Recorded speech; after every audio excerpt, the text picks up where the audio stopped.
Eu acho que nunca é demais falar em obsessão, porque é o que está graçando por aí.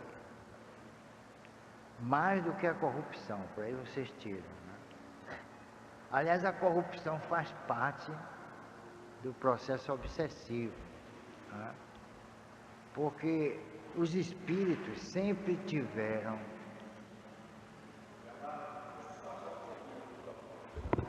aqui, os espíritos sempre tiveram assim uma má vontade com o Brasil.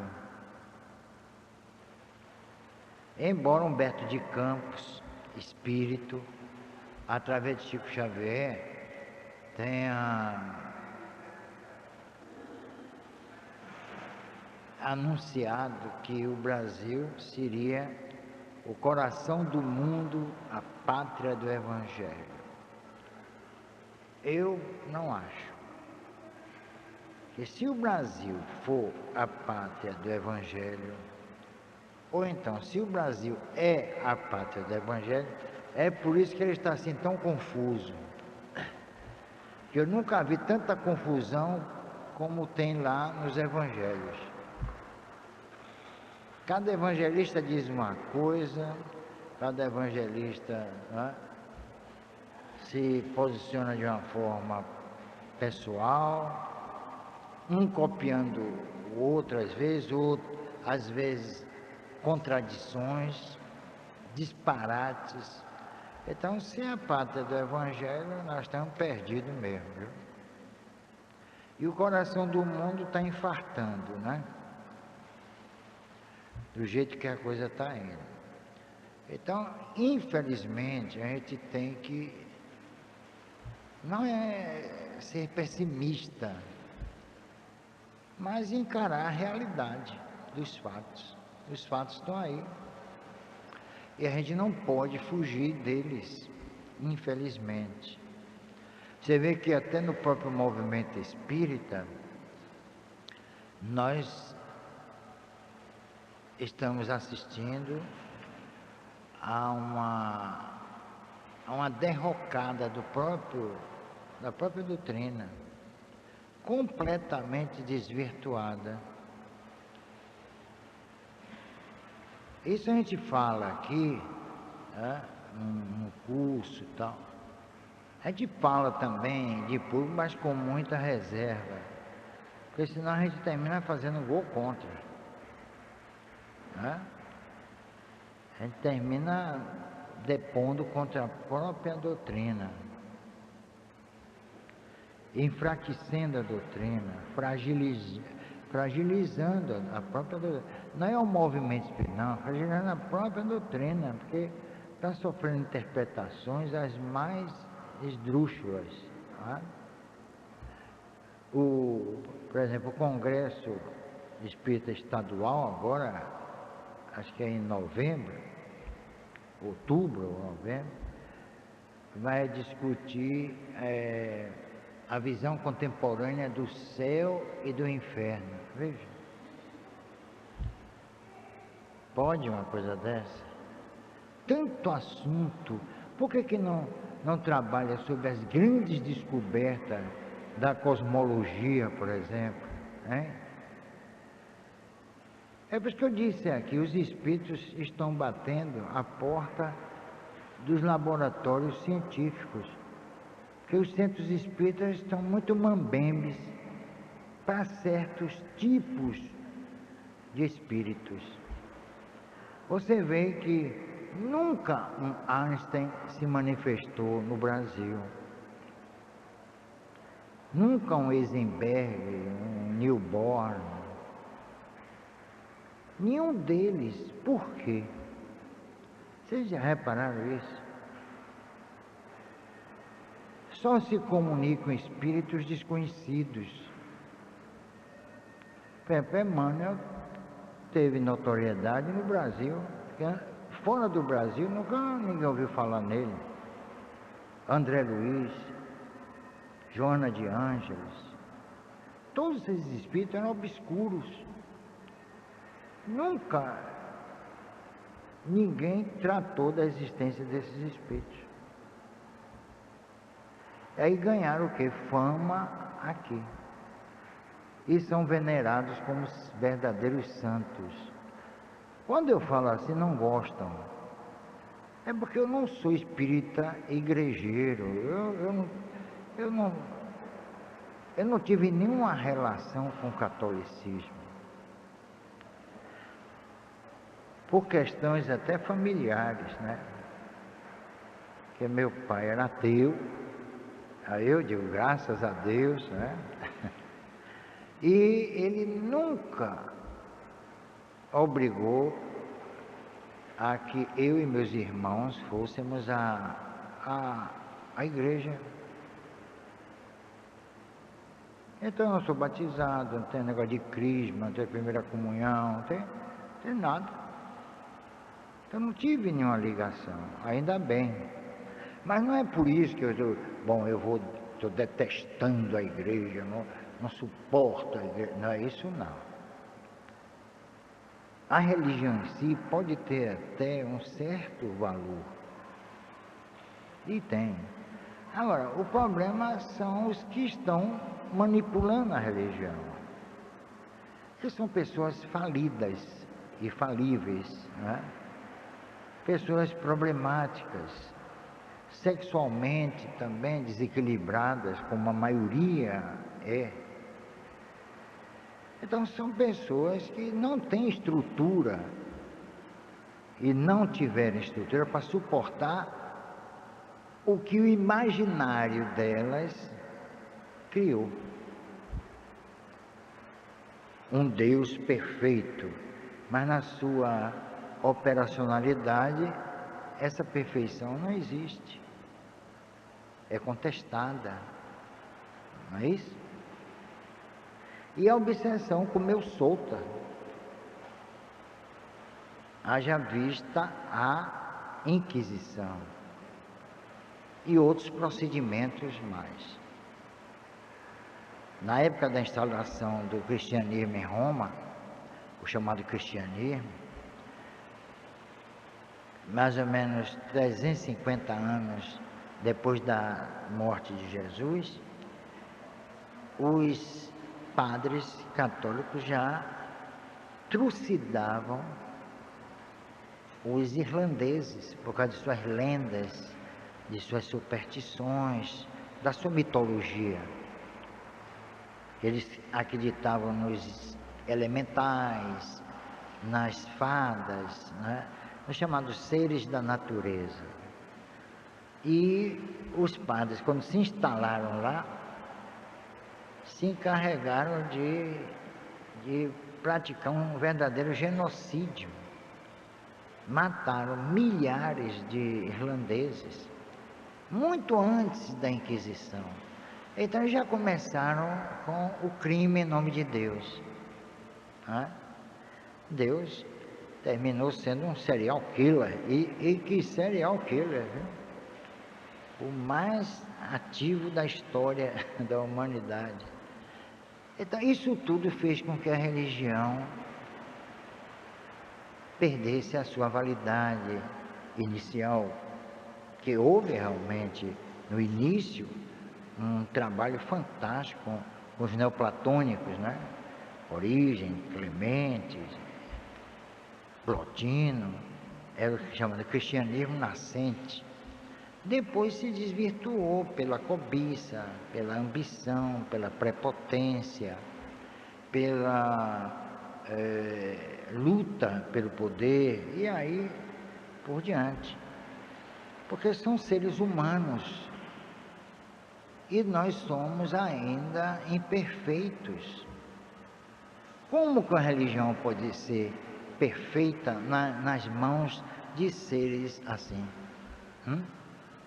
Ela teria que se amoldar, diria assim, a situação emocional, psicológica, ética, cultural dos seus profitentes e propagadores. Aí puseram Deus, um ser perfeito, na mão de seres imperfeitos. Aí houve uma incompatibilidade muito grande e houve um conflito, se estabeleceu um conflito tremendo. O Deus é perfeito, é onisciente, onipresente, né? Os espíritos até dizendo causa primária dos seres e de todas as coisas. Mas acontece que os seres que ele criou ainda trilham o caminho da imperfeição. Não sei por que ele nos criou imperfeitos. É ainda algo para ser desvendado. E tem aquela, é a busca da perfeição, a busca da felicidade, essas bobagens que pregam por aí. Na verdade, nós não sabemos nada sobre o nosso destino e não sabemos nada sobre a nossa origem, tanto biológica como espiritual. A não ser que vocês acreditem em Darwin, né? Aí é outra história. Cada um tem o direito de acreditar em quem quiser. Porque Darwin foi um dos corifeus do nazismo. Isso eu digo com toda tranquilidade. Com aquele negócio de seleção natural, aquilo inspirou o Chamberlain, né? E o próprio os arautos do nazismo, né? Gobineau. Eram dois franceses que pregavam justamente a supremacia das raças, com base em Darwin. Pior é isso. Então, tanto a nossa origem biológica como a nossa origem espiritual são verdadeiras incógnitas. Não, nós procedemos disso porque Deus nos criou.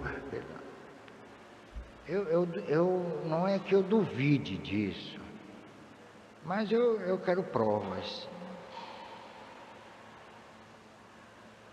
Eu sou assim, infelizmente ou felizmente, eu quero assim, provas. Por que eu continuei espírita? Porque eu materializei um espírito, esse espírito conversou comigo, me tocou, eu toquei nele, porque eu estava para desistir. Eu não via nenhuma perspectiva, nem moralmente e nem intelectualmente. É como teve aqui, aí, um pesquisador que disse, olha, o meu trabalho e dos meus pares, meus companheiros, foi em vão. Porque trouxeram o espiritismo para um país que não é dado a pesquisa, a investigação, a experiência. Um país de místicos. Ele estava frustrado, que esses pesquisadores levaram anos internados em laboratórios específicos, pesquisando a alma, a mediunidade.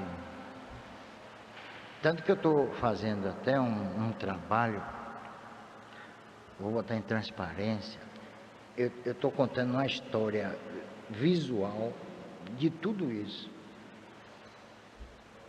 de todos os fenômenos, incluindo alguns que aconteceram aqui em Salvador. Como eu estou fazendo também toda a história de Kardec através de gravuras e fotos. Em outubro eu vou inaugurar aqui. São mais de 100 e tantas gravuras e fotos.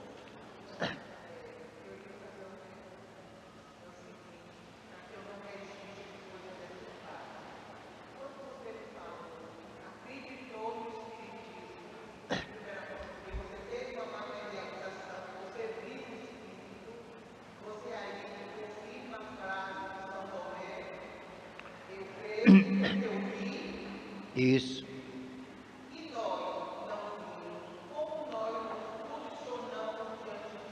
Ou vocês deixam de ser espírita, ou continua sendo bem-aventurados, porque bem-aventurados aqueles que creem, sem nada a ver, vocês estão numa posição melhor do que a minha. Eu não sou bem-aventurado, vocês são.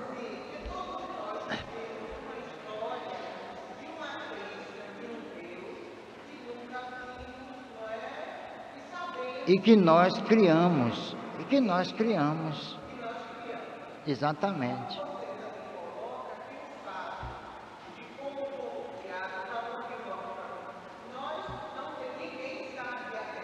Não sabe.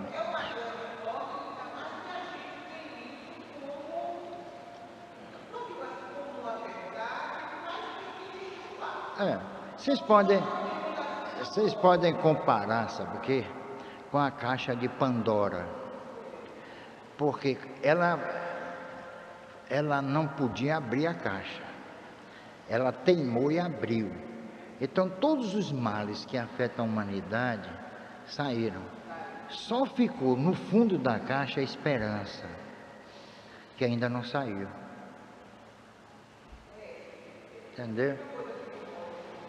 Isso é da mitologia, mas que reflete uma realidade, não é? Então, eu sou assim, eu não vou mudar, eu não vou acreditar porque todo mundo acredita, porque a anonimidade às vezes é burra também, né? Eu não vou acreditar porque um espírito veio e enunciou aquilo.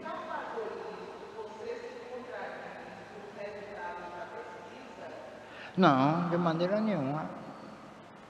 Não, nem por longe, nem por sombra. Muito pelo contrário, é ali que está o fio de Ariadnes. É ali. É através justamente da imortalidade que a gente pode ter uma concepção de Deus muito mais profunda e ampla do que ensinam as religiões, porque eles ensinam de uma forma intuitiva, né? Sem nenhuma sustentação experimental. A verdade é essa.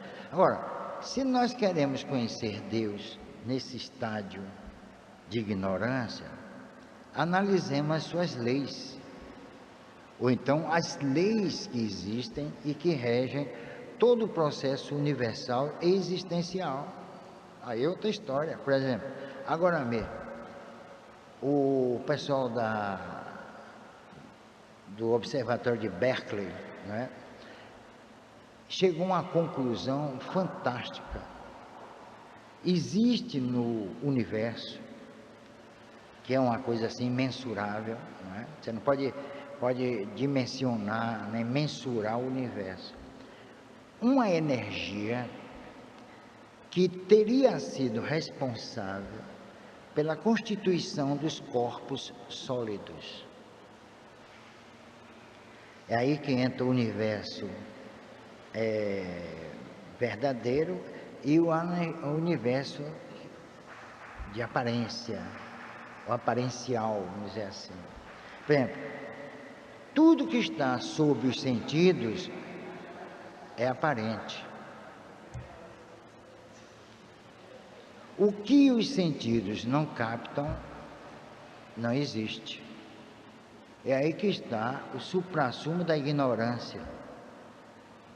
Porque o que é visível, o que está sob a nossa vista, pode, em determinado momento, deixar de estar sob a nossa vista.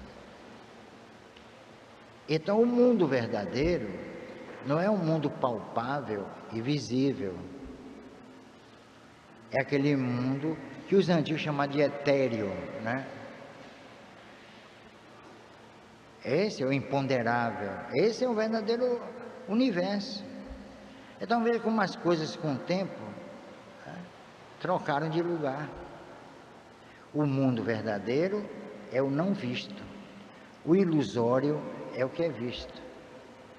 Aliás, nos livros Upanishads já havia até isso sobre eles falavam em fluido cósmico universal, que Kardec tomou de empréstimo, que Kardec tomou muito de empréstimo, ele e os espíritos da mitologia, do hinduísmo, da alquimia, né? Centelha divina mesmo, é uma expressão alquímica. Os espíritos disseram que os espíritos são centelhas divinas, mas não, essa expressão não é de autoria dos espíritos da codificação, não, já existia. Então eles tomaram de empréstimo várias expressões, né? Enxertaram no livro dos espíritos. Isso, claro, não invalida coisa nenhuma, porque eles tomaram de empréstimo algo de uma profundidade muito grande, mas inexplicável. O que é centelha divina? A expressão é bonita, né? Não é? É encantadora, mas o que é centelha divina? Então, nós somos clones, todos são centelhas divinas. Então, como identificar um espírito sendo centelha divina? Então não tem mais aquela aparência, morfologia, tem que ser identificado através de quê? Uma centelha é maior, é porque é mais elevado, uma centelha é menor, porque é isso? E centelha é luz.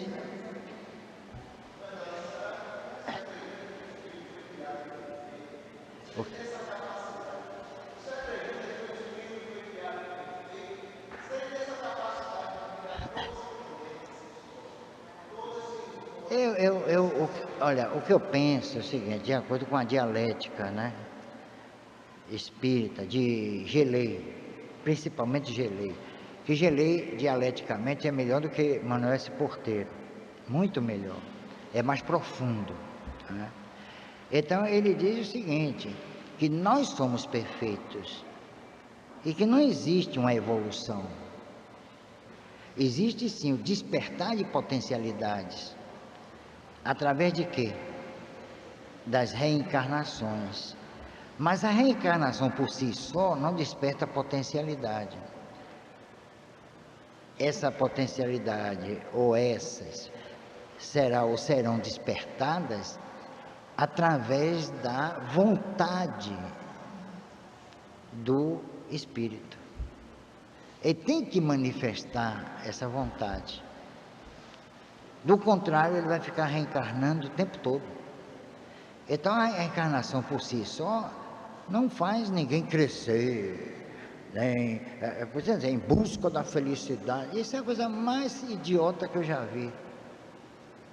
Primeiro que a felicidade é uma questão subjetiva, né? Às vezes até temporal, episódica. E primeiro e depois, segundo, é o conceito de felicidade. Qual é o conceito de felicidade que nós coletivamente temos? Podemos ter até individualmente, mas coletivamente. É ter assistência médica, assistência hospitalar, educacional, uma boa distribuição da renda. Isso é felicidade? Não, é uma questão política. É muito mais política do que ligada aos sentimentos. A não ser o seguinte, que o povo, por exemplo, brasileiro ignorante, fica beijando na mão dos caudilhos, dos déspotas, infelizmente esclarecidos, porque construíam um chafariz na praça pública do povoado. Naquele momento de felicidade para o Tabaréu, e um momento de grandeza e poder do sucerano. Não é isso? Então nós estamos a gente se movendo desse espaço. Aí fica difícil a gente estabelecer uma interação entre a felicidade e os bens não perecíveis, ou os bens espirituais, qualquer coisa dessa, que ainda não foram definidos. Por exemplo, Lúcifer é luz, no entanto representa a maldade, não é?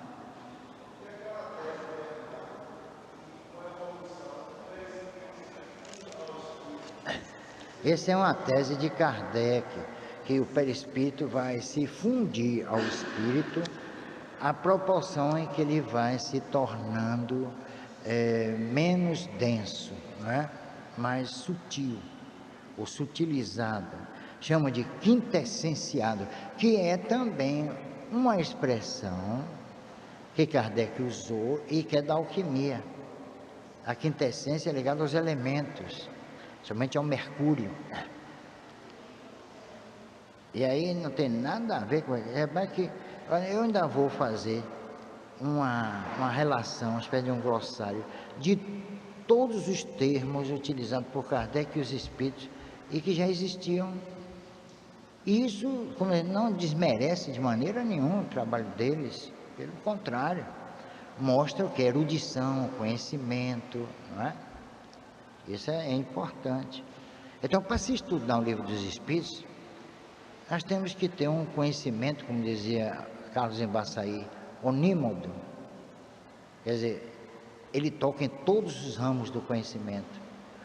E a limitação aqui no Brasil, e nesse particular, é muito acentuada. Resultado, aí descambam para o religiosismo, que é mais fácil, é menos complicado.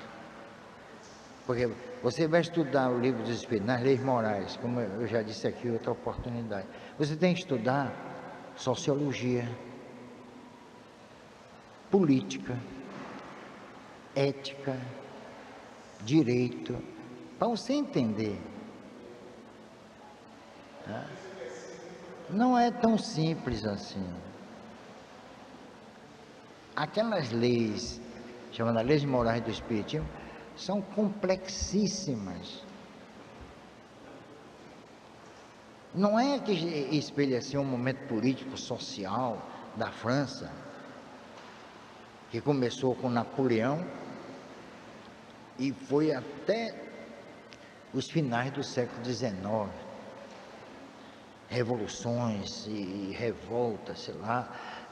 A intentona mesmo, que no Père Lachaise morreram 140 patriotas contra o regime de Napoleão III, nos muros do cemitério, dentro do cemitério, onde o corpo de Kardec e de Madame Allan Kardec foram sepultados, lá no Dômen, né, céltico. Então, isso reflete o que? O Livro dos Espíritos, nesse particular. As convulsões políticas, sociais, na França e na própria Europa, com a movimentação, parecendo um tabuleiro, depois de Napoleão, a movimentação dos países, conquista de fronteiras, o Império Austro-Húngaro se esfacelou, aí lá vai. Foi uma reconstituição de toda a Europa, e isso provocou convulsões, e Kardec estava no meio. É claro que ele tinha que ser influenciado por esse problema, mas ele procurou se distanciar o possível disso. Então, o pensamento dos espíritos, nesse particular, era eminentemente, à época, político. Mas eles fizeram uma associação entre o bem e a política. Não estou falando bem-estar, não. O bem e a política. Por exemplo, as desigualdades sociais que eles falaram. Todos são iguais nas desigualdades, não é isso? Se nós aqui somos desiguais, somos iguais nas desigualdades, que todos são desiguais. Essa colocação foi fantástica dos espíritos. Rui Barbosa até aproveitou no discurso parlamentar. Isso daí, porque Rui ela leu, está lá, o Livro dos Espíritos lá na casa de Rui, no Rio de Janeiro, todo anotado. Ali tem coisas preciosas mesmo. Eu já fiz petição inicial e contestação, colocando algumas expressões do Livro dos Espíritos. E não desvirtuou nada. E aí é que está o problema da religião. A religião tendeu o quê? Para a política. No momento em que ela se preocupou com o quê? Com o processo social. Você vê a teoria da libertação, o que é isso? Foi promovida pela igreja, mas com conotação política, até marxista.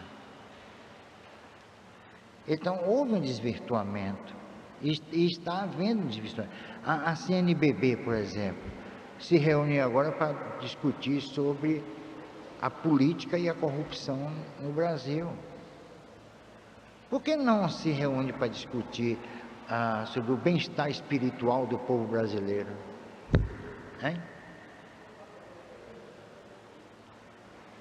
Então a religião tendeu para a política. Agora, os místicos ignorantes querem fazer casamento, um dia desse vai fazer batizado, encomendação de corpo. Por quê? Porque o espiritismo veio para o terceiro mundo e estão procedendo em relação ao espiritismo como terceiros mundistas, esse pessoal. Eles estão agindo como terceiro mundistas. E é natural? É. Seria uma excrescência se fosse em Paris, por exemplo,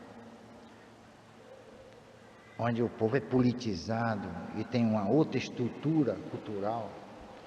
Mas aqui é natural que alguém faça do espiritismo, ou queira fazer do espiritismo uma religião.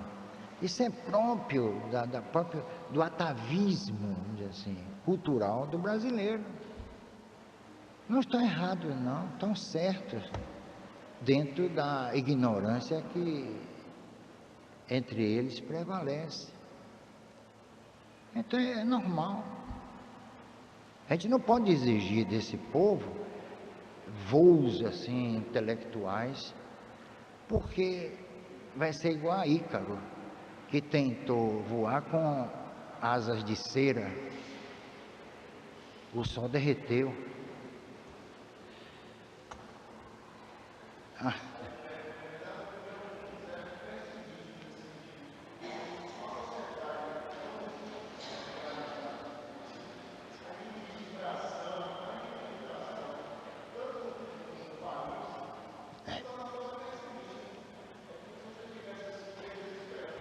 Não, eu não acho que seja pessimista, você me permite dizer. Esse pessoal age naturalmente, né? Ou naturalmente, né? Como dizem. Então, resultado. E essa turma está no elemento dela. Se você disser você está errado, ele pula de lá com 4 pedras na mão. Porque ele está certo. É como o peixinho no Lago Azul. Ele pensava que o mundo era aquilo ali. Um dia, o lago pequeno, houve uma fenda, uma erosão, e a água escorreu para o mar.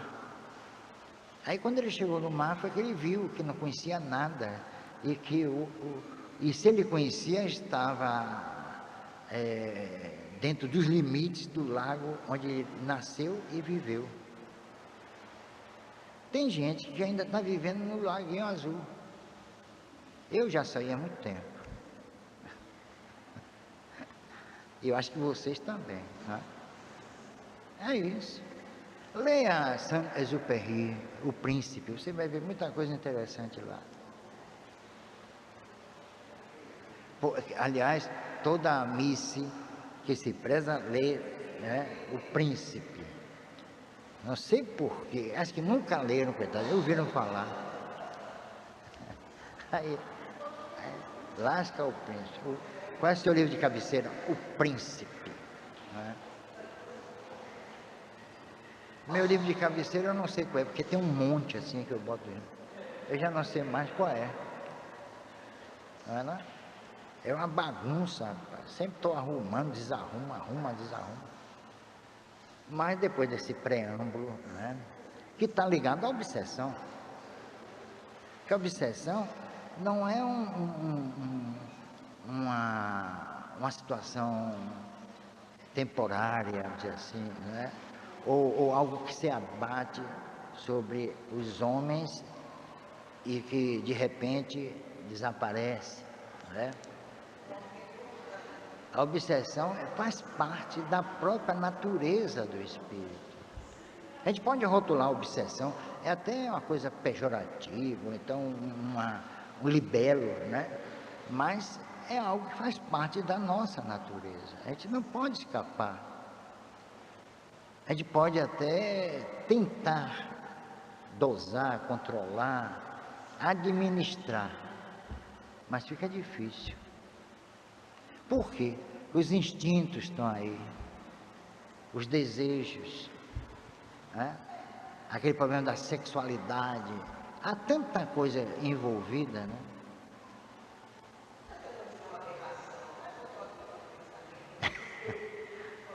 Aberração? Ah, olha lá. Hein?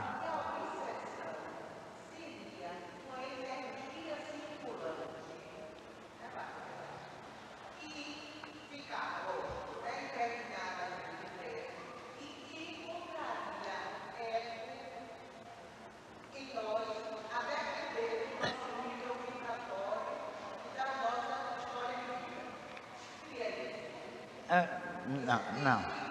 É claro que, olha, já levantaram essa hipótese, mas sob outros aspectos e prismas, né? O que mais movimenta todo o processo é uma coisa chamada sinergia. A sinergia é o seguinte, é a permuta de energias. Kardec chamou de fluidos, né? Então, quando nós expressamos essas energias, elas são sempre compuscadas. Por quê? Pelos desejos, pela concupiscência, né? Pela ambição, pela sexualidade desregrada. E aí são as motivações. Reparem uma coisa interessante. Uma certa feita, eu estava fazendo desobsessão lá na Sociedade Cultura Espírita da Bahia, com o nosso amigo Djalma. Trabalhei quase 8 anos com Djalma Argô. Você é um estudioso da doutrina. Ele é muito bom. Aí, resultado, veio um espírito através de uma jovem. Isso tem uns, sei lá, uns 20 e tantos anos, 25 anos, por aí. Eu era mais jovem, claro, né? Óbvio, não é isso? Resultado, o espírito ligado ao chakra genésico, que o pessoal já assim, básico, né? O chakra básico. Você sabe o que aconteceu?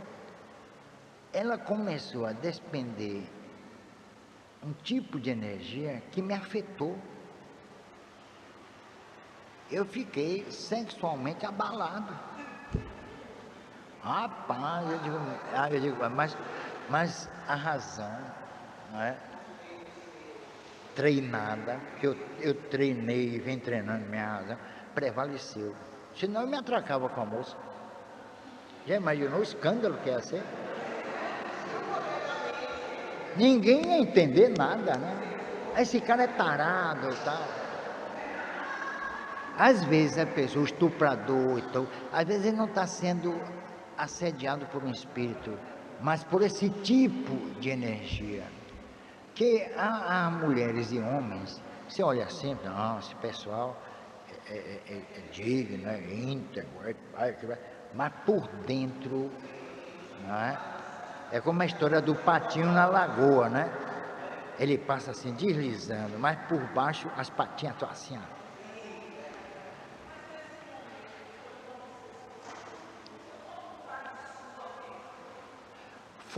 me estimulou a minha libido.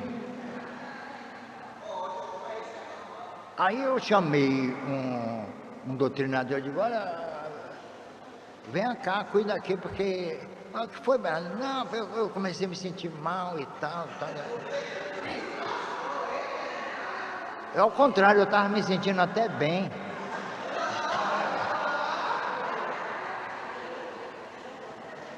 É brincadeira? Olha, mas é uma coisa incontrolável. Aí é que está. Isso mostra que nós não temos nenhuma ascendência sobre determinadas manifestações da libido, por exemplo. Tem gente mesmo, eu assisti a um filme que uma mulher parou aqui, o homem para atravessar a rua, um olhou para o outro, se apaixonaram ali, nunca tinham visto um ao outro.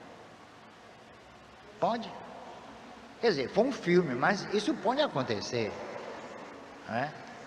Amor assim à primeira vista, né?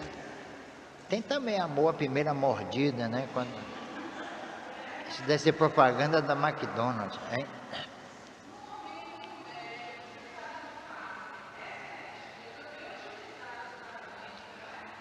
Depende do tipo de espírito que estiver ali trabalhando. Se for um espírito que consiga manipular essa energia, adequando às necessidades do paciente, tudo bem. Mas se for um espírito místico, todo cheio de Ave Maria, cheio de graça e tal, ele aí não vai poder fazer porque ele não sabe. Às vezes é um espírito elevado, mas burro. Eu prefiro trabalhar com espírito da pesada, que conheça a química, não é? Vamos dizer assim, das energias somáticas, do que trabalhar com espírito. Vamos elevar, vamos aí dar um passe assim, ó. Ele está atraindo energia cósmica. Aí não dá, ainda desmunheca, né? Não faz meu gênero. Olha, eu sou um espírita atípico, viu? Eu não tenho nada a ver com esse tipo de manifestação. Primeiro, eu não sou brasileiro, eu estou brasileiro. Não tem mais. Eu sei da minha origem, aí eu sei. Pelo menos minha última. Aí eu sei. Então eu não tenho nenhum arrobo assim, passional, entendeu? Não tenho. Eu não tenho mesmo. Deus me livre. E voltar para reencarnar aqui, o que o espiritismo já com igreja, o sacerdote, estão dizendo aqui, eu sou um sacerdote espírita, está dizendo na televisão. Deus, como diz o Tabarão, Deus me defenda. Tabarão diz assim, Deus me defenda. Eu entrar nesse esparro, basta uma vez, que eu vim para aqui por causa do espiritismo. E dei com os burros na água aqui. Um monte de ignorantes, a pessoa não entende nada, não conhece nada. É difícil. Eu falo aqui porque vocês entendem tudo, mas eu uma vez, eu sou presunçoso, eu sou vaidoso, eu sou tudo que é oso, eu sou, né? Só não sou ceboso. Mas um dia, no centro de convenções, eu falando sobre magia, foi até no Enconluz. Mas não me chamam mais não, porque o último que me chamaram eu não fui, o Congresso Estadual, eles não têm culpa não, eu que não quero ir. Aí, resultado, eu falei 2 horas, talvez até mais. Quase ninguém entendeu nada, mas eu fiz de propósito, para mostrar a eles que eles não conheciam. O pior é que levantaram e me aplaudiram, agora, não sei porquê. Não entenderam e aplaudiram. Eu acho que quanto mais não entende, mais aplaudem. Aí quando entende assim, esse cara é muito simples, é o beabá, é assim que dizem, você sabia? Quanto mais sofisticada a palestra, mais eles aplaudem. É uma coisa instintiva.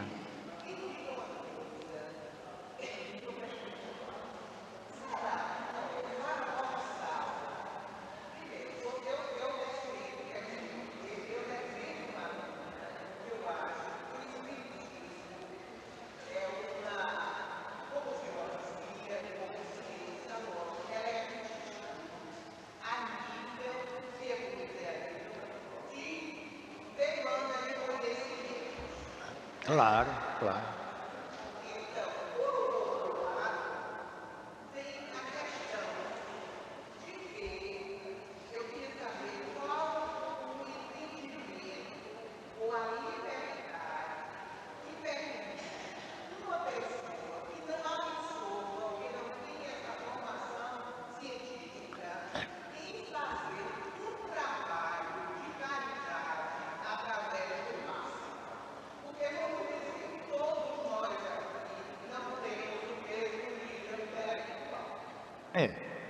Seria impossível, né?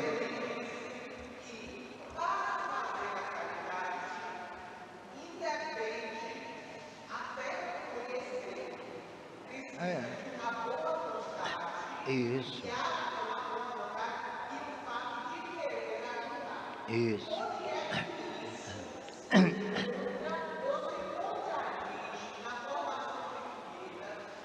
Primeiro.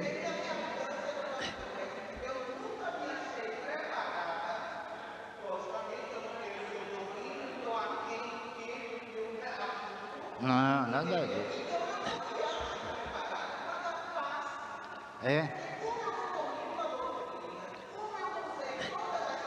Você tem o quê? Medo de matar a pessoa? Porque tem passe que mata. Olha, primeiro o seguinte, a gente tem que ver o que é caridade. Para mim, aí é uma questão minha, pessoal, né? Vocês veem que aqui a gente não dá farnel, não dá cobertor, não dá medicamento, nada.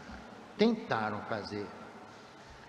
Você vê também que a creche, embora eu tenha assumido mesmo, é um trabalho assim bonito, um trabalho com todos os méritos, mas não foi ideia minha. Porque a maior caridade que se possa fazer é politizar o indivíduo em nível social. E o espírita de o esclarecer sobre, por exemplo, o que é que ele está fazendo nesse mundo, pelo menos não na sua assim, integralidade, origem, destino, mas hoje, no presente, o que é que ele está fazendo por ele primeiro? Que antes de se fazer pelos outros, a pessoa tem que fazer por ela. Você não pode ajudar se você não tem condição de ajudar, mas se você tem condições, aí não é uma obrigação, não é um dever, mas é algo de natureza espontânea, altruísta. Então aí você manifesta aquela, né, disposição. Agora, eu acho que a caridade precisa ser revista, o seu conceito, a sua aplicação. Às vezes, dar um passe é prejudicial. Por exemplo, a pessoa está obsidiada. Você injeta energia, o obsessor vai se locupletar daquela energia. Ele vai se alimentar e vai se fortalecer ainda mais. Então, aí é que está o problema. Por isso, vocês reparem aqui, porque aqui tudo é técnica. As pessoas não percebem. Depois do atendimento, o que é que eu mando fazer? Então, a dispersão tem essa finalidade, entendeu? De não saturar a aura ou a psicosfera do paciente, e os vampiros aí se aproveitariam aquele excesso de energia, vamos dizer assim.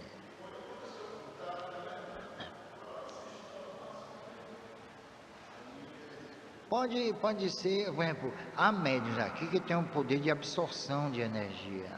Aí acaba de dar um passo, você começa a se sentir mal, sentindo, fica tonto, sentindo enjoo, vontade de vomitar, aquela história toda. Por que a rota?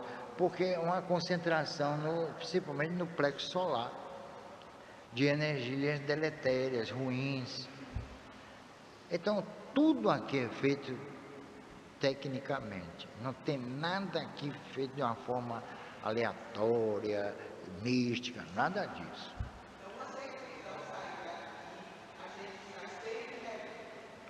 É claro.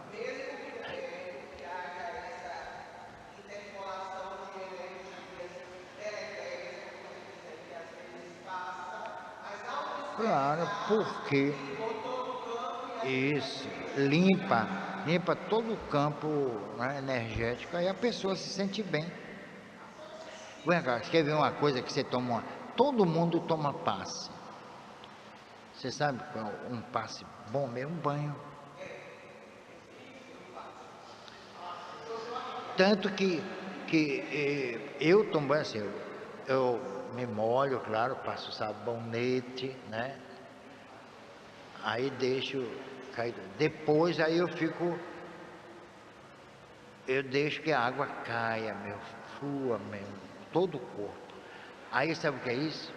Ela vai limpando a aura dos chamados corpúsculos psíquicos, que podem ser nosso ou de outrem, entendeu? Às vezes nós nos contaminamos muito mais do que com esses contatos. É pelos nossos pensamentos. O nosso pensamento suja, vamos dizer assim, a nossa aura, acaba mesmo. Depende do pensamento, claro. Mas tem gente que só pensa besteira, ninguém está ouvindo.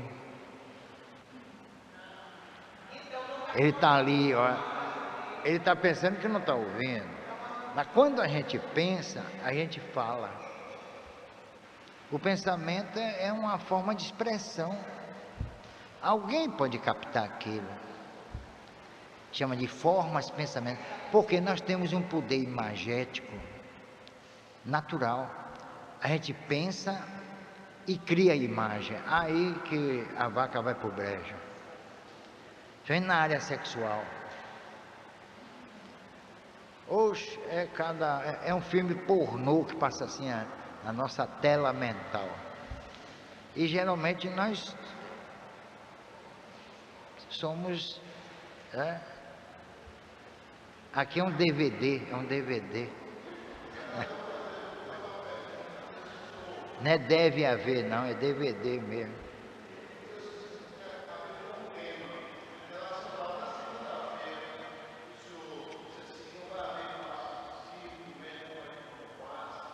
Ah.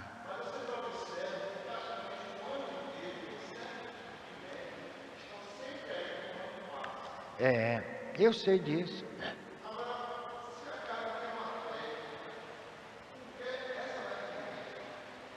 Porque essa dependência.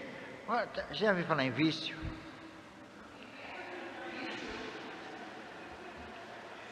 É viciado, o cara é viciado. E sabe o que? Ele se condicionou, ou ela, de tomando passe se sente bem.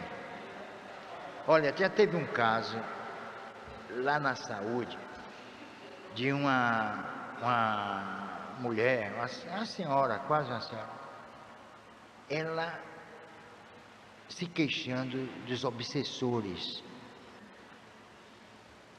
Aí a pessoa que a levou, disse: olha, Bernardo, eu já corri tudo quanto é centro.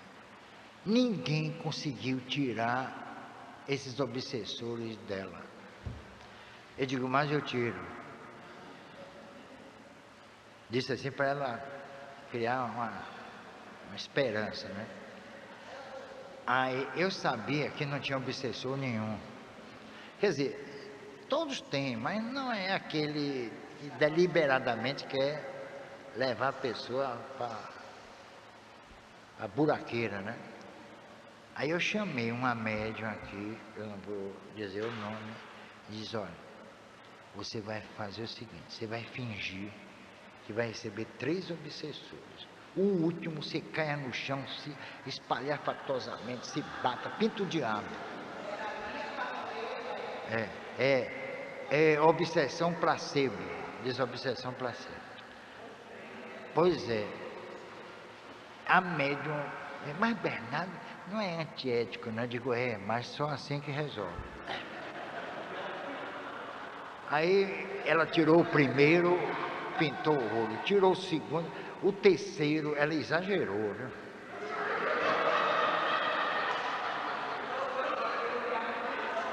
Aí a mulher que levou, misericórdia, até que enfim, que espírito miserável. Eu digo: pois bem, nunca mais essa mulher se queixou de obsessão. Ficou boa. Ela ficou boa, na hora.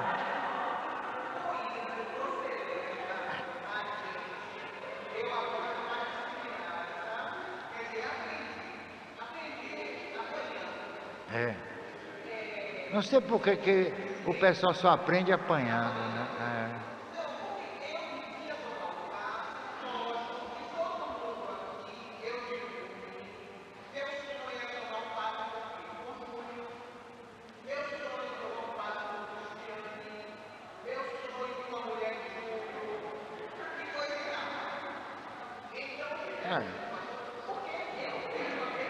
Você já concretizou seu sonho alguma vez? Já concretizou seu sonho? Falta a Júlia e a esposa. Não estou mais. Foi.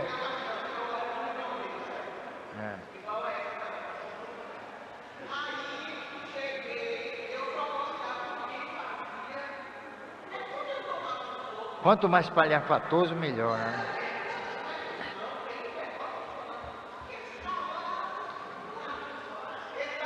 Não, o pessoal não gosta de obsessor calado, não. O pessoal não gosta de obsessor calado, não. Tem que xingar, pitar o diabo, aí o pessoal vai ao delírio, né, não?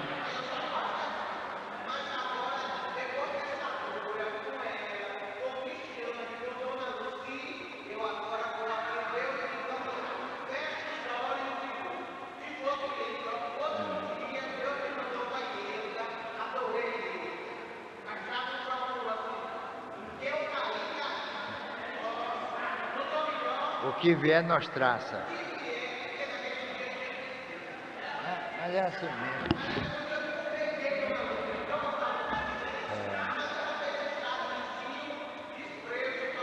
Quem fecharam? Quem foi que fecharam? Lucifer.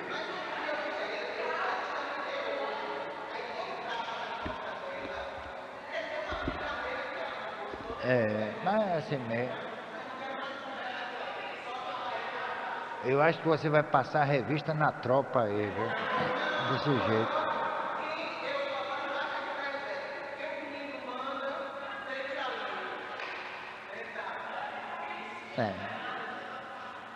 Mas o que vale é o trabalho dos espíritos também, né?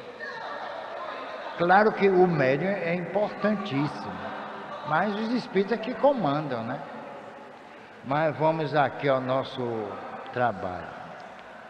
Os casos de obsessão que serão aqui relatados foram coletados há algum tempo na Livraria Espírita Bezerra de Menezes, na Avenida 7 de Setembro, em Salvador, Bahia, há cerca de 3 ou 4 anos. Lá deparei-me, não é deparei-me, é deparei. Eu botei deparei e botei deparei. O certo é deparei, não é me deparei ou deparei-me, é errado. Eu deparei com isso, ele deparou com isso. Com alguns casos terríveis de obsessão. Muitos deles, por serem talvez inimagináveis, não os relatarei aqui. Se ele imprimir uma imagem deveras desagradável, não desnecessariamente, tampouco inutilmente, mas no momento inapropriado. O primeiro caso, olha, tudo que está aqui é verdade. Tem pior do que isso, mas deixa para outra oportunidade. Uma senhora chegou no dia em que eu fazia essas entrevistas, terças-feiras, e disse querer... Rapaz... Alô? Não, minha, eu estou no meio. Você tá onde? Você tá no shopping? Tá bom. Você vai para casa que horas? Tá legal. Tá certo. Tchau. Eu não sei, talvez. Tá. Eu telefono. Tchau.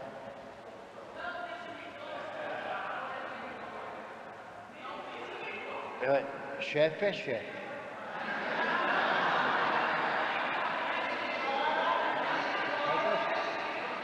Eu tenho minhas prerrogativas.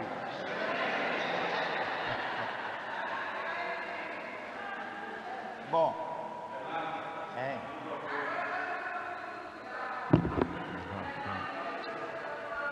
Bom.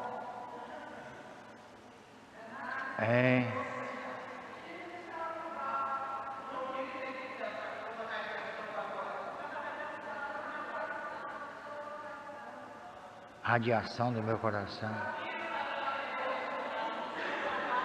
Prejudica? Tá bom. Vocês sabem de coisa, hein? Bom, convidei-a a entrar e ela começou a contar o fato. Havia percebido que a filha gostava, mais do que rezam os costumes, do pai. E, ao que lhe parecia, o seu marido também gostava da filha mais do que condizia com a relação filial. A princípio ficou chocada, mas jamais poderia imaginar que aquela situação chegasse ao ponto em que chegou. E chegou de uma forma bastante dolorosa para ela. A sua filha, que trabalhava normalmente, terminou por contrair uma doença venérea em um relacionamento fugaz leviano. Era uma doença séria, porém, isso viria a ser apenas o início. Começou a vestir as calcinhas da mãe e, sem que a mãe visse, dobrava as calcinhas como se estivessem devidamente lavadas, colocando-as de volta na gaveta da mãe. A mãe então usava as calcinhas já contaminadas e dessa maneira contraiu a tal doença.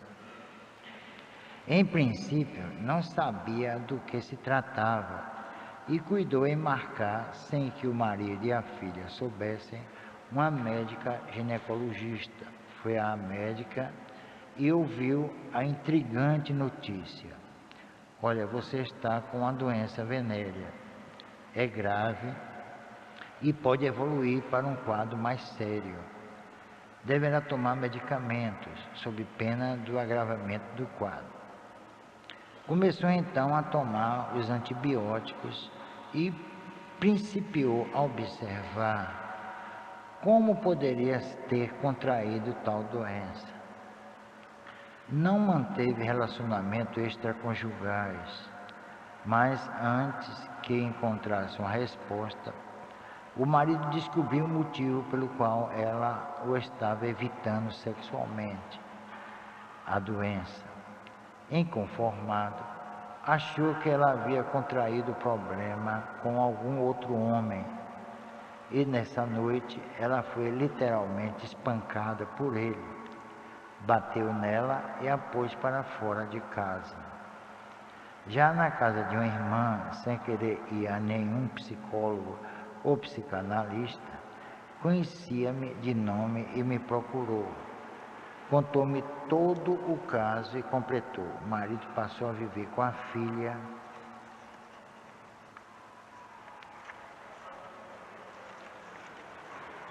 Após algum tempo, como marido e mulher. A família ficou escandalizada com a relação incestuosa. Após ir para a casa da irmã, soube que a filha causara os problemas e tentou contar a trama ao marido. Ele não acreditou nela, replicando com acusações: "Você encontrou alguém na rua, me traiu, adulterou e ainda quer jogar a culpa na pobre de sua filha?" A menina, chorando, ainda fora consolada pelo pai. Parece novela, né? Ela me dizia: "Eu não consegui presenciar aquilo. Acho que estou em um pesadelo. Vou acordar de repente. Tudo não deve passar de um pesadelo." O pai começou a nutrir um ciúme terrível da filha. Ela era jovem e ele muito mais velho. E começou a castigar a menina e a bater. Tirou até do emprego. O sofrimento foi tamanho que a menina terminou cometendo suicídio. O pai enlouqueceu. A mulher ainda vive. Certa feita encontrei-a no shopping.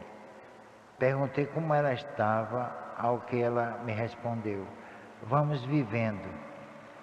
Este caso envolveu 3 vidas que foram completamente despedaçadas pelos obsessores. Em visita a esta senhora, fora do corpo, constatei que ela estava acompanhada por espíritos da pior espécie. Estes saíram, entre aspas, de um aborto cometido em vida anterior. A repercussão foi tamanha que, até hoje, os efeitos dos desejos e dos atos de vingança se fizeram sentir.